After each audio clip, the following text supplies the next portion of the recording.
इसी बीच एक बड़ी खबर है कि यूएस सेंट्रल कमांड की ओर से बड़ा दावा किया गया है। ईरान के खिलाफ नाकेबंदी लागू कर दी गई है। 12 कमर्शियल जहाजों का रास्ता बदला गया है।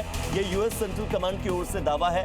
2 जहाजों को रोका भी गया, ये भी दावा किया गया। अमेरिकी सेना पूरी तरह से सतर्क है, अलर्ट है। सेंट्रल कमांड की ओर से, सेंटकॉम की ओर से कहा गया है कि ईरान के खिलाफ नाकेबंदी लागू है। 12 कमर्शियल जहाज हैं जिनका रास्ता बदला गया है, जिनमें 2 ऐसे जहाज हैं जिन्हें रोका गया।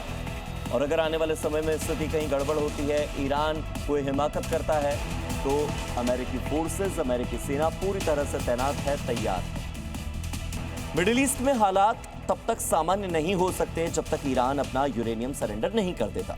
लेकिन ईरान यूरेनियम सरेंडर करने की बजाय न्यूक्लियर प्रोग्राम कुछ साल टालने पर ही राजी हुआ है। और यही कारण है कि अमेरिका एनरिच्ड यूरेनियम जब्त करने की योजना बना रहा है।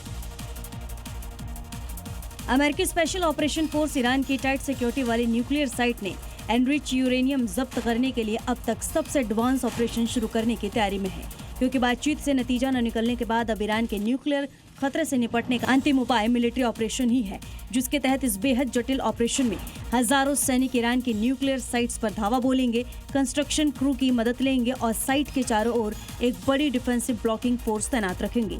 इसके बाद स्पेशल ऑपरेटर्स की टीम एनरिच यूरेनियम निकालेगी।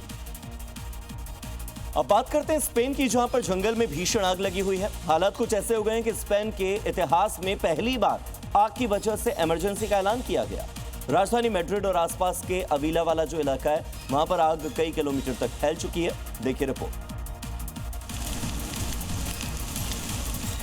मैड्रिड में इतिहास की सबसे बड़ी आग लगी है, जिससे अब 16वीं शताब्दी के ऐतिहासिक महल और इमारतों के भस्म होने का खतरा मंडरा रहा है, क्योंकि अब तक मैड्रिड में 30 किलोमीटर से ज्यादा एरिया पूरी तरीके से जल गया है।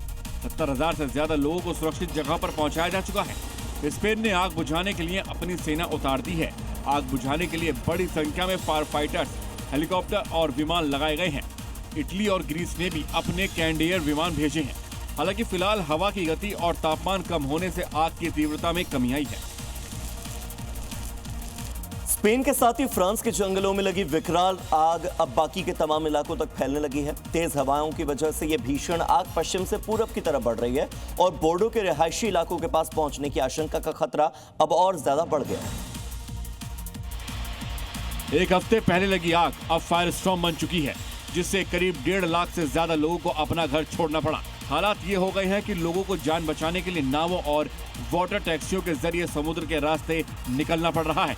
खासतौर पर आग बुझाने के लिए तैयार A400M जैसे 18 प्लेन और हेलीकॉप्टर भी लगे हैं, लेकिन इस भीषण अग्नितांडव के आगे सारी व्यवस्था और टेक्नोलॉजी बेबस नजर आ रही है। 140 वर्ग किलोमीटर में फैल चुकी आग में दर्जनों फायर फाइटर झुलस गए, जबकि आग कंट्रोल करने के लिए राष्ट्रपति मैक्रो ने क्राइसिस रिस्पांस यूनिट और सेना को भी मैदान में उतारने का निर्देश दिया है।